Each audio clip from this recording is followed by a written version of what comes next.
You're listening to the CD Baby DIY Musician Podcast.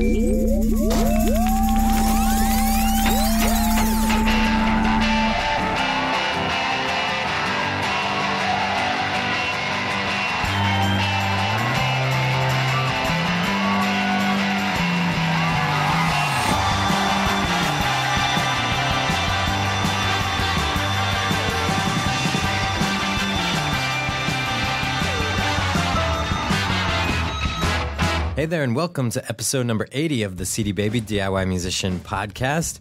My name is Kevin Bruner, your host for the show, and on this edition of the podcast, you're going to hear from Howard Massey, recording engineer and producer turned writer and author. Howard is author of the books Behind the Glass, Volume 1 and 2, where he chronicles many of the hours he spent talking to music producers from all different backgrounds, finding out how they go about recording music.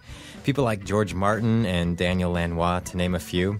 It covers all the inside detail people want to know about the actual process of getting in the studio and creating good music. I have to say, a few years back when I discovered Volume 1 in the bookstore, it was one of those moments where I thought I must have this immediately. The recent release of Volume 2 brings an interesting tone to the conversation, as it's not only a time of change for the music business at large, but the recording industry as well, meaning the people actually being paid to produce music. I thought Howard would be an excellent guest to have on the show to talk about the role of the producer, what they bring to recording, and how changes in the industry are affecting how records are made. But before we get to the interview, I'm very pleased to tell you that the publisher of the book, Hal Leonard Books, gave us a promo code for you, our listeners, to get 25% off the book plus no shipping fee. The link and the promo code are on the show notes for the podcast, located at cdbabypodcast.com. I rarely recommend a resource this strongly, so if you're wanting to improve your approach to recording, you'll want this book. So with that said, let's get to my interview with Howard Massey.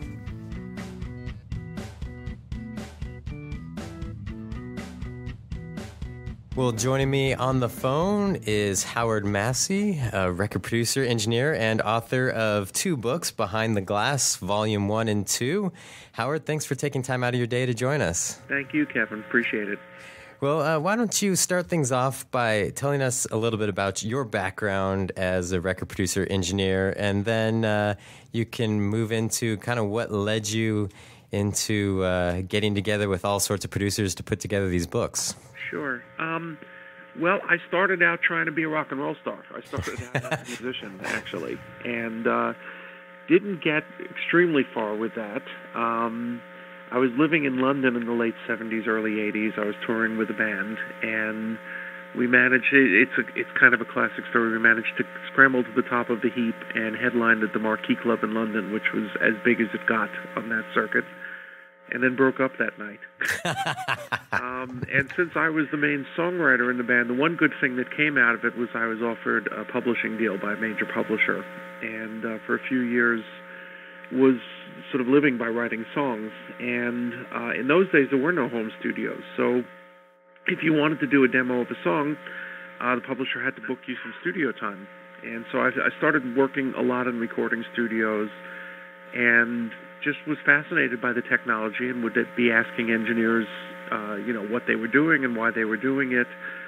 And one day, one of the guys I was working with regularly at this studio in London had told me he'd given his 2-week notice and asked me if I wanted his job. And I said, well, I don't know anything about engineering. And he said, oh, you've been asking plenty of questions. I think you'll be fine. So like an idiot, I said yes, and found myself an engineer, even though I'd done no apprenticing or assistant engineering whatsoever. And fortunately, the first record I ever mixed became a hit, not because of me, but despite of me. And I was literally just flying by the seat of my pants. I guess I was blessed with good ears, but not a whole lot of technical knowledge, and I was learning as I was going, and found myself, fairly in demand as an engineer, and then groups began asking me to produce them, and sort of shifted over into that role for a few years. And when I returned to America in the mid-'80s, I was working at Electric Lady Studios in New York for a couple of years. And I don't know, I just kind of got burnt out on the hours after a while and began writing. The first book I ever wrote was a book about the DX7, which was a huge synthesizer back in the early 80s. Mm-hmm. And somehow that turned into a sort of a big hit book among the musician community. And so my career took another left turn, and I now found myself being a writer. And a few years later, Musician Magazine hired me to be their technical editor, and they began sending me out on assignments to interview producers and engineers because I had that background. And the very first interview I did was the interview I did with the late Arif Mardin, which was published in the first Behind the Glass. Mm-hmm. So after Musician Magazine folded in the late 90s, I decided to compile the many interviews I'd done to that point into book form, and that's how the first Behind the Glass found life. And then a decade later, the publisher asked me to do a new volume with basically the same format but a different cast of characters.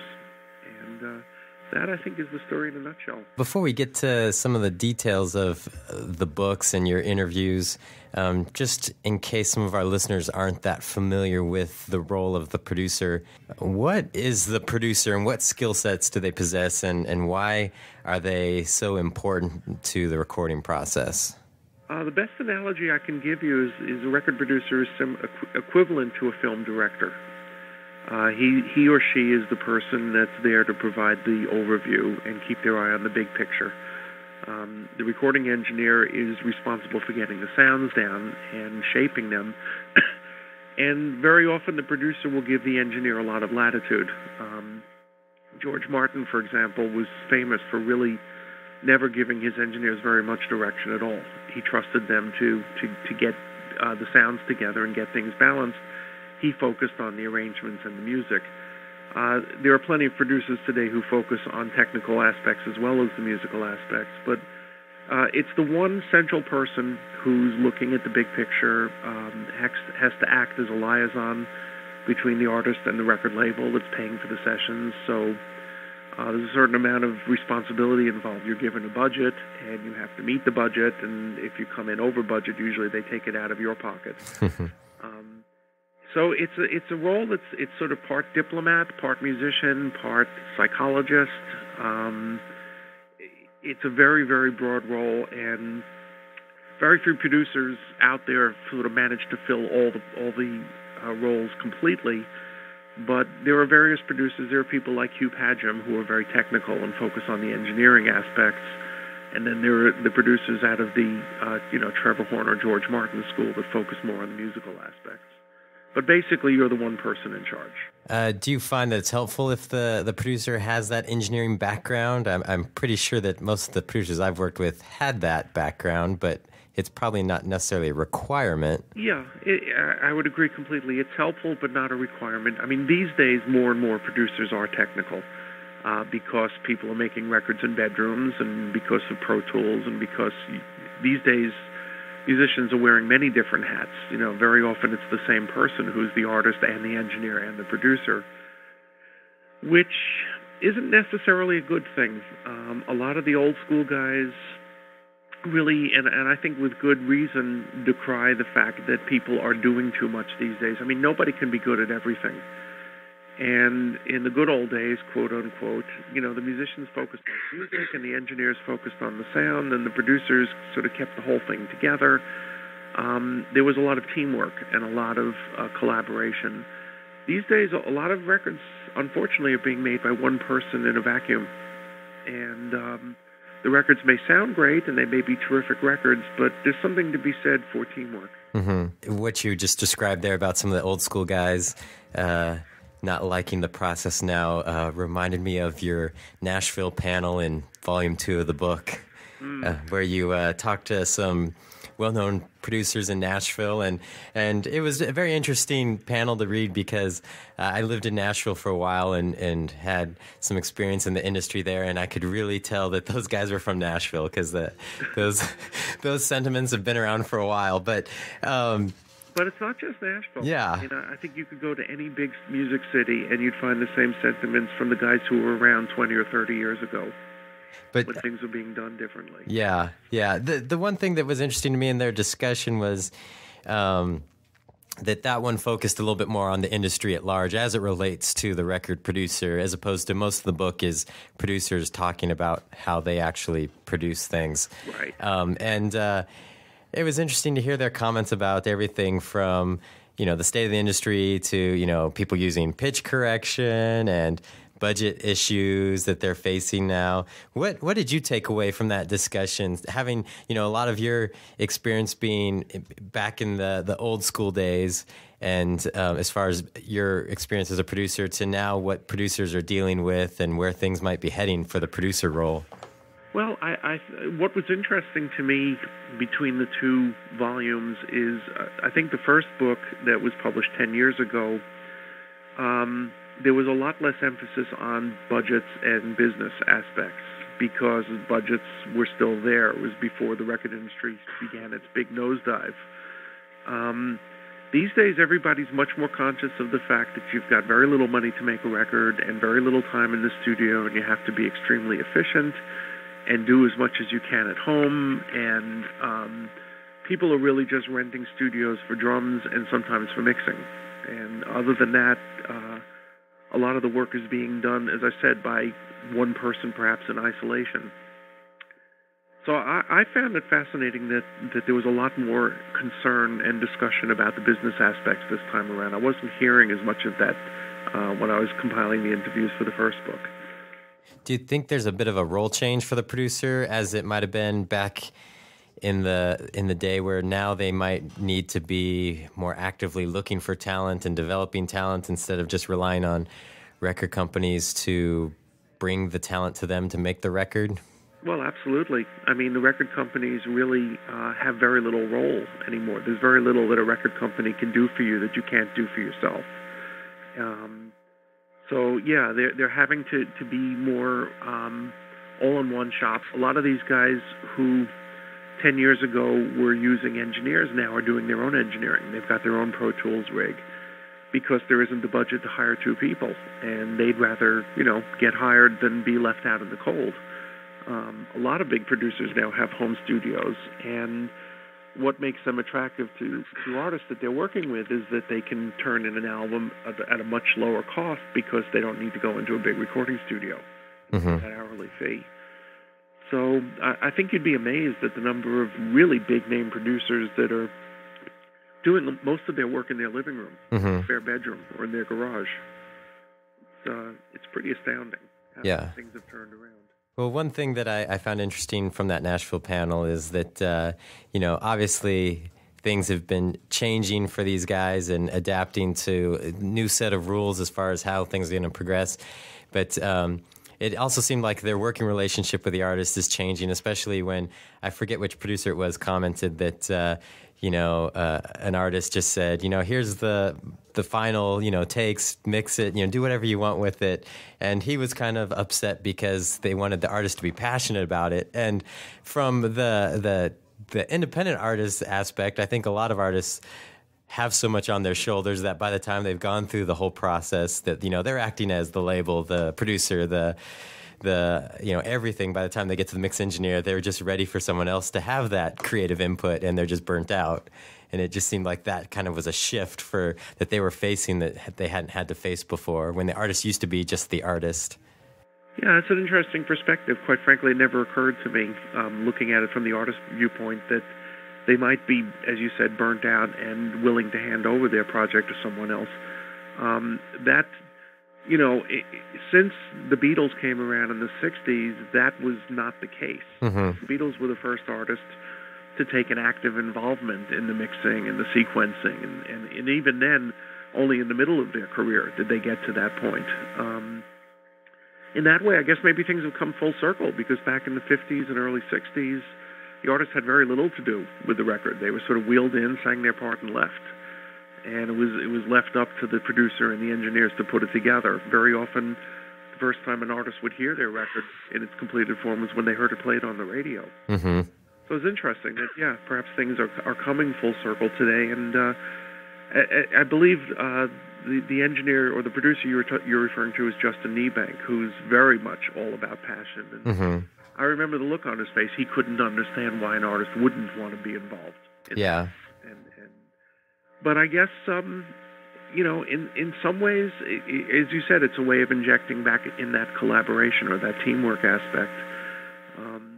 Yeah, and that's, from the band I'm in right now, we are about to release an EP, and that's kind of the experience we had where we did so much of the producing and recording. We had an engineer, but, all the decisions were still ours, that by the time we got to mixing, we wanted to hire somebody that had a lot of pro experience and also could bring something to it, and we trusted them to bring that to it. So it wasn't just us in a vacuum. It was someone else bringing their own kind of flavor to it. Yeah, I hear you. Which kind of brings me to a point I did want to make. There are a lot of great engineers out there who specialize as mixers. They really don't do very much besides mixing. I'm thinking of the Lord Alge brothers, for example, or Mick Gazowski, Tony Maserati. And I made a conscious decision not to interview any of them for this book, not because I in any way am denigrating their talents. They're enormously talented, but because they have very little, if any, contact with the artists. And what I really wanted to focus on was the human aspects, Mm-hmm. interacting with an artist, interacting with a group of people in a room, as opposed to the technical aspects. Technical aspects you can learn in a classroom. But what nobody can teach you really is how to interact on a human level with people. And I know of a number of really talented engineers who get no work whatsoever because they're obnoxious people. And people just don't want to be in a room with them. And I'm not saying that they become mixing engineers for that reason. Don't get me wrong. A lot of these guys are really, really sweet people. But for the purpose of this book, what I really wanted to focus on was the human element, the intangibles as opposed to the tangibles. I mean, anybody can tell you how to set a compressor for a snare drum, but not anybody can tell you how to deal with a drummer that's sulking in a corner, or a singer that's having a hissy fit over something that's going on. Those are the people skills. Those are things that you can't learn in the school. Mm-hmm. And the book is really geared towards recording students and people who, as you said, your listening audience who want to make their own records. And I wanted to try to fill a gap and provide information about aspects that traditionally are not or cannot be taught. Yeah, and that's exactly why I had to, when I discovered the first volume a few years back, I had to buy it immediately. And when I saw the second one was coming out, I had to buy that one as well, just because it's those conversations with, it's what you basically did is you went to a bunch of producers and had the conversations that I wish I could have. You asked the kind of questions I wanted to have them answer, not just them give me a gear list, because even if I went and bought all that gear, I still wouldn't be able to make a record. Right. And I found, as I think I mentioned in one of the interviews, that the best interviews were the ones that were true give and take, that were true back and forth. Mm-hmm. And it's if you're just talking technical aspects, that's a lot less likely to happen than if you're swapping people stories. Mm-hmm. So yeah, that was my intent, and it was, believe me, it was a thrill for me to get to meet all of these guys. Yeah, know them well. You mentioned the budget's getting smaller. And we had a podcast episode a few months back where I interviewed an artist who had kind of just built his own career completely independently and just was talking about how each record he tried to spend more, and he built it up to such a point where the last record he spent $60,000 on it. And somebody commented on our podcast, how on earth could you spend $60,000 on a record like that was just an exorbitant amount? What kind of things in the record production process, when you're really trying to get a pro-sounding record, really eat up the budget that would, make $60,000 not really all that much to work with? Well, hiring a professional studio that charges you a couple of $1,000s a day. Mm-hmm. $60,000 is a month in the record plant. Mm-hmm. Now you're going to get top quality equipment that's impeccably maintained, with assistant engineers who are extremely well trained and will be at your beck and call. But it's very easy to eat up $60,000 in a very short space of time if you're in a professional studio. So, and the other thing I can think of is hiring, top-end engineers, hiring top-end musicians, the guys who get double, triple union scale, deciding that you want a symphony orchestra on that last track. I mean, those guys command the big bucks, So $60,000 doesn't strike me as a lot of money to make a record. It really doesn't. Although I know most records these days are being made for $20,000 or so. Yeah. But you'd be amazed how quickly you could burn $60,000. What do you think are things like an independent artist that's working on a strict budget? $20,000 is still way out of their price range. What are things that you think they should spend money on, and things that might be something that is a secondary issue or maybe down the list that can be made up in the mix? Well, I'll pass along. I'm not, I'm not a big name producer, but I'll pass along some of the advice I've gotten from these guys when I've posed that same question to them. A very common response to that is make sure you own at least one really good microphone and one really good mic preamp. So it's very common that the advice they will give is make sure you have at least one really great signal chain in your studio. Mm-hmm. You really don't need a lot of them, because most of the time, as one of these engineers pointed out to me, most of the time you're overdubbing and you're only recording one signal source at a time. It's really only in the tracking session that you need a lot of microphones. So you can get by quite easily with a half dozen Shure SM57s, which are, $80 microphones, which are very good quality. But you need to have one Neumann or one really high-end Audio-Technica or one really good tube mic that you can, and you'll end up using that on most of your stuff. So I guess the first thing I'd recommend is make sure you own at least one really great mic and one really great mic preamp. And that combination might set you back $3,000 or $4,000. But that's going to make all of your recordings sound a million times better if you're using 10 cheap microphones. Yeah. Is there a preamp that you would recommend? Well, there's plenty of name brands out there. It's very subjective. It's like buying speakers. It's what appeals to your ears. Certain mics seem to work better with certain preamps. So find yourself a good music dealer or pro audio dealer that allows you to go in and check out lots of different combinations. You might find that mic A works best with preamp B and not as good with preamp C. And it isn't necessarily a dollar thing. The most expensive mics or preamps might not sound best to your ears or for your particular genre of music. But I think the important thing is to have one great, what they call a signal chain, a mic into a preamp, into an analog to digital converter. And that's everything that happens before you get into Pro Tools. That's what they call the chain. Mm-hmm. So if you have one great chain at your disposal, you're way ahead of the game. As far as mixing is concerned, most professionals will tell you that mixing in the box does not sound as good as breaking the tracks out. So if you can afford it, you want to try to get yourself into a situation where you have access to a large mixing console and you break out the individual Pro Tools tracks to that console where you're doing the balancing in the analog world and then mixing from that point on. That can be expensive because that usually will involve hiring a large studio. But it seems that sonically that really pays off. A lot of people will tell you that no matter how good you are, how talented you are, if you mix inside the box, it won't sound as good as if you break the tracks out. So when you say inside the box, just for people that may not know, that just means completely inside the computer, just mixing it within Pro Tools, not sending it out through any other outboard gear. Right. And the reason is, it's a complicated reason, but the reason has to do with math. With mathematics. And when you're summing lots of different signals together, it's a very difficult task for the computer to carry out without a lot of errors getting generated. And those errors translate into degraded audio. Mm-hmm.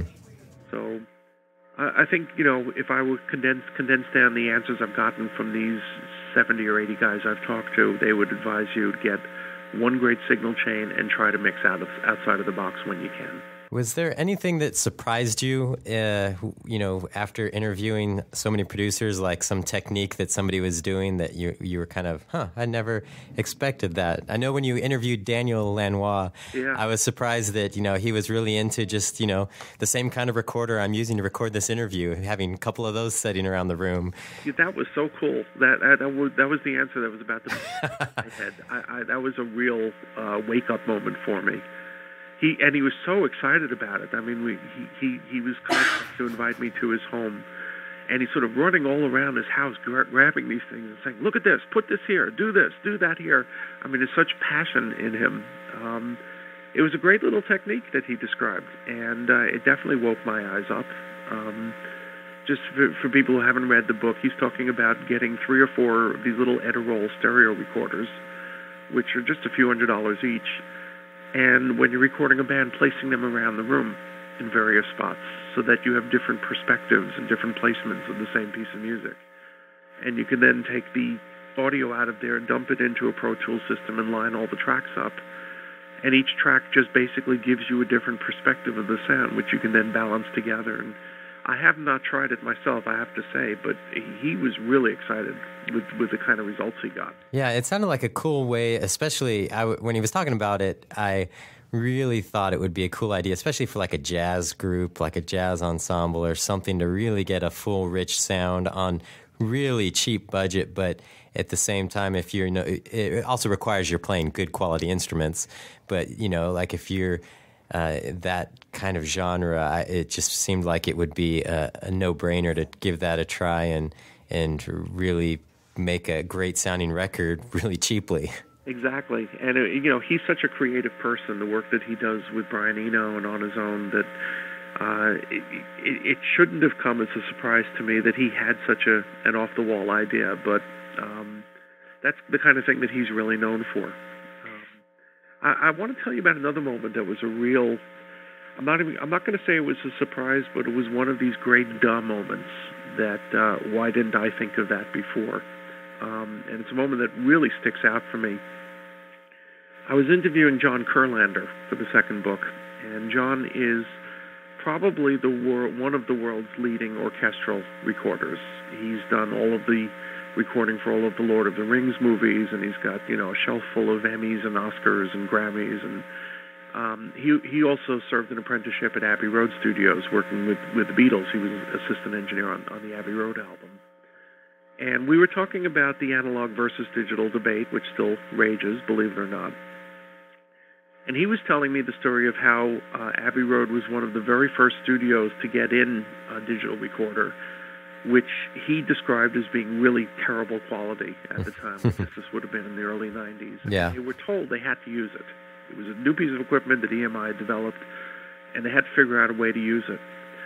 And he had a moment of epiphany, which he uses to this very day, which sounds so simple that most people just kind of go, why didn't I think of that?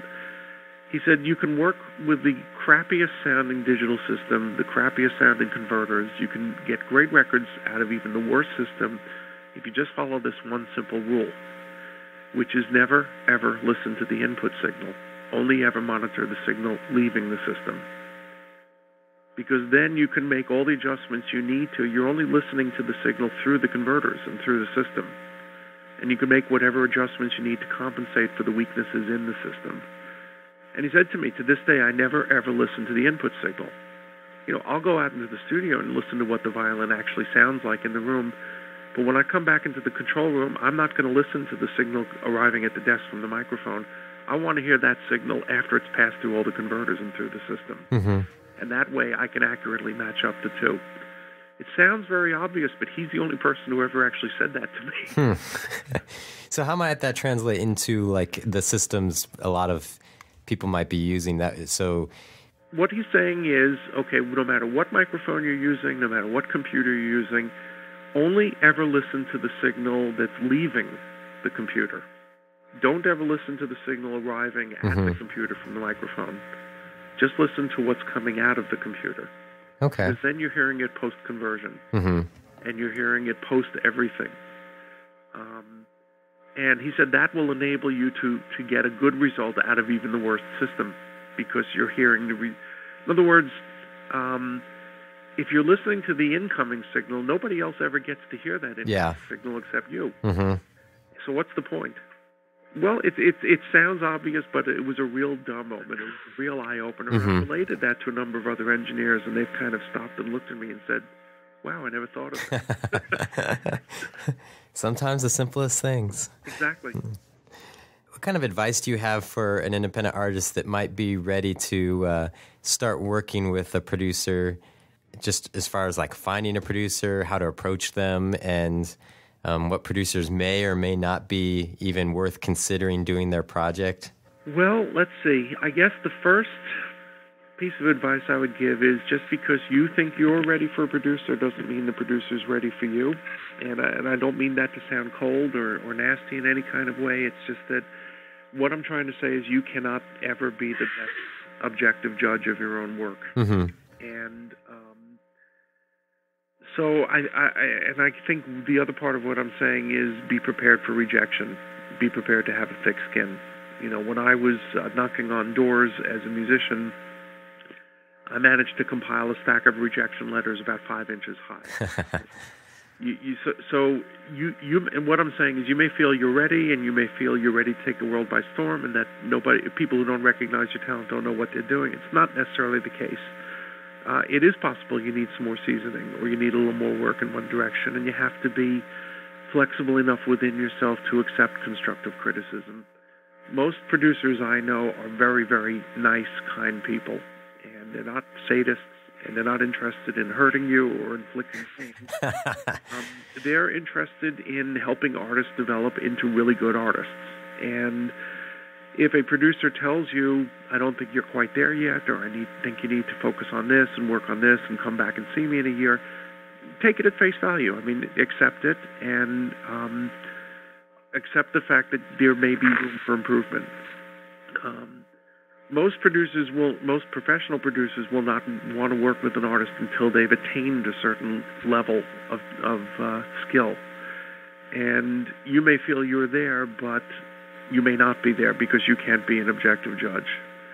Having said all of that, I think, it's important to try to find a producer that does work similar to your genre, that is, simpatico with what you're trying to accomplish. If you're a country artist, there's not a lot of point in going to a heavy metal producer, because in all likelihood he won't get it, mm-hmm. or vice versa. So, find other CDs made by artists that you admire, or work that you like. Look on the back, see who the producer is. It's generally not all that hard to get a hold of a lot of these guys. A lot of them have management, or you can reach them through a record label. Getting your work to them usually isn't all that difficult, but I would say the first impressions count for a lot, and so you should not approach a producer prematurely. Approach a producer when you've really had some experience under your belt, when you've learned how to play your instrument correctly, when you've been before an audience, when you have material that a lot of people tell you is really strong. If you go to them too early and you're not quite ready, you can sort of go in and form a negative impression before it's time. So I would say, wait until you really feel you're ready, and then try to find somebody who's in tune with the kind of thing you want to do. Do you find that more producers, established producers, are giving more ear to indie artists just to help fill out their time of making money and not having empty days on their schedule? Yep, you hit the nail on the head. That's absolutely true. And you'd also be amazed, or your listeners would be amazed, at how many of these big-name guys do work on spec and do work for free.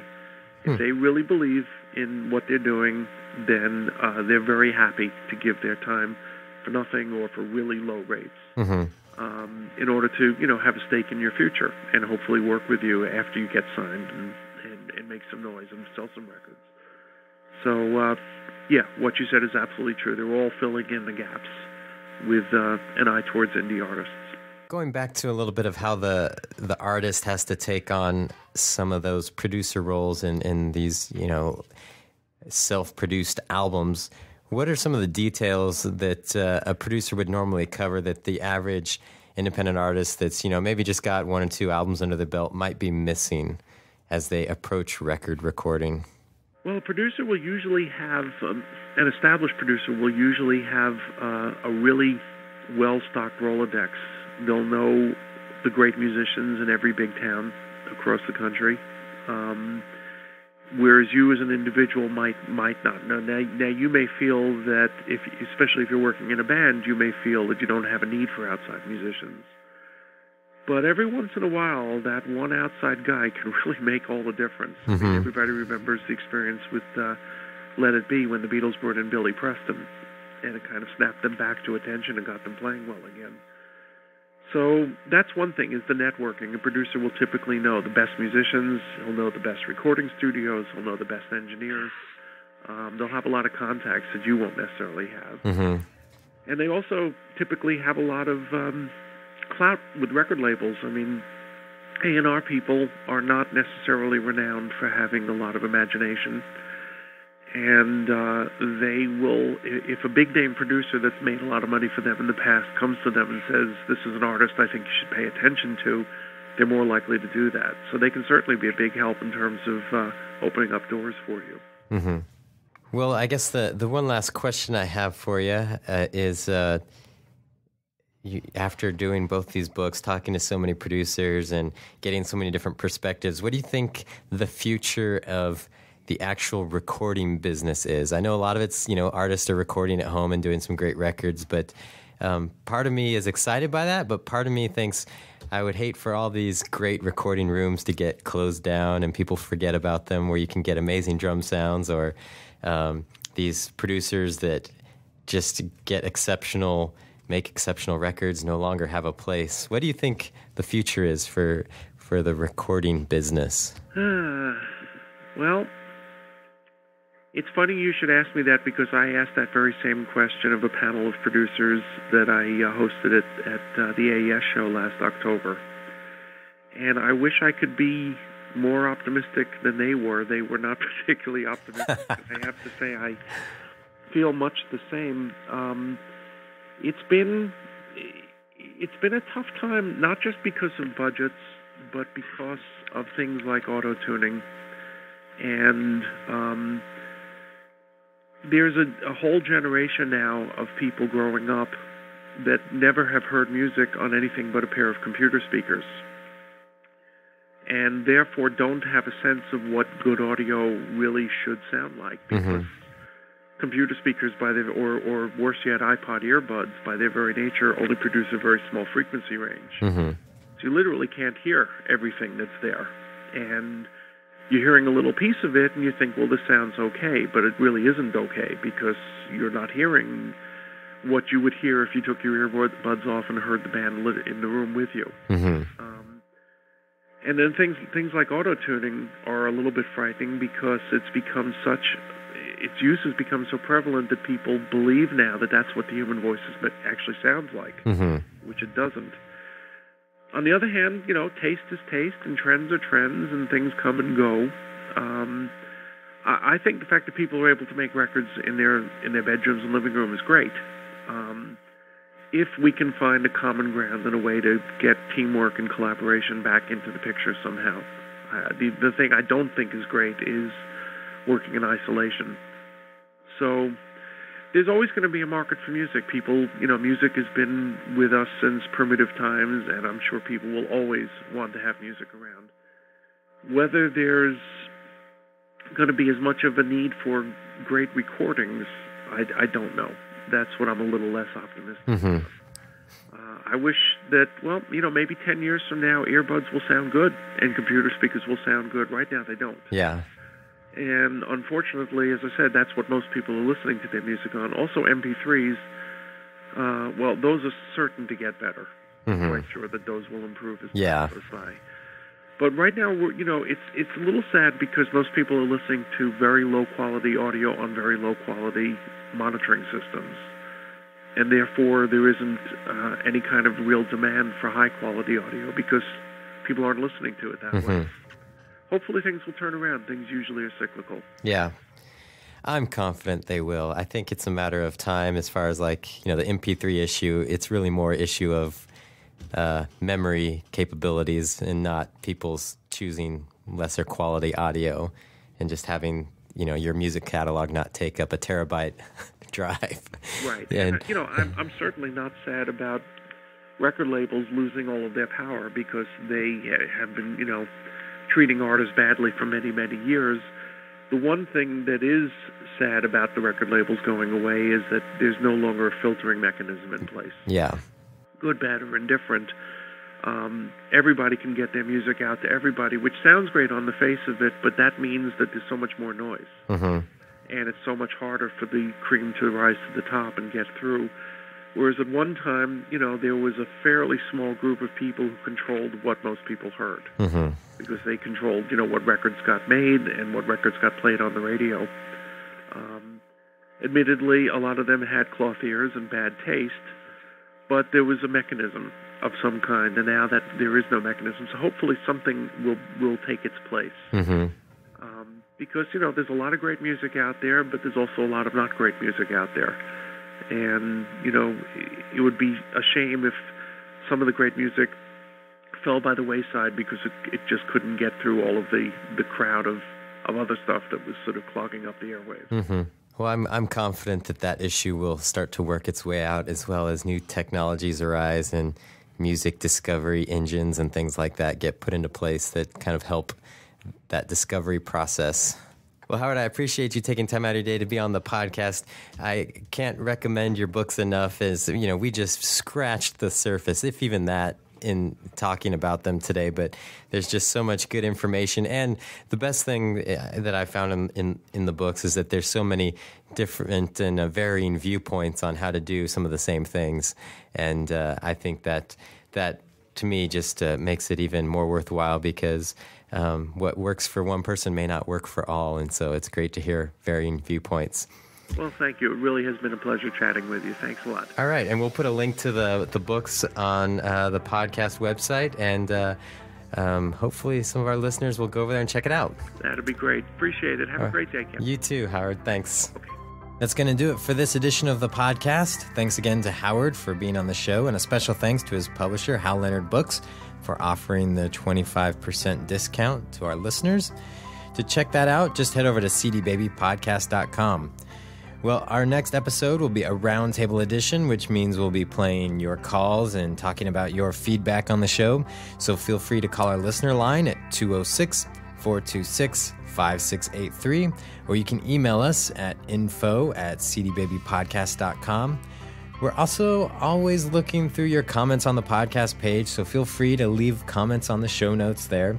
There's always some unique perspectives in the show notes and in the comment section. We really appreciate your feedback. And thanks again for listening to the show, and we'll catch you next time.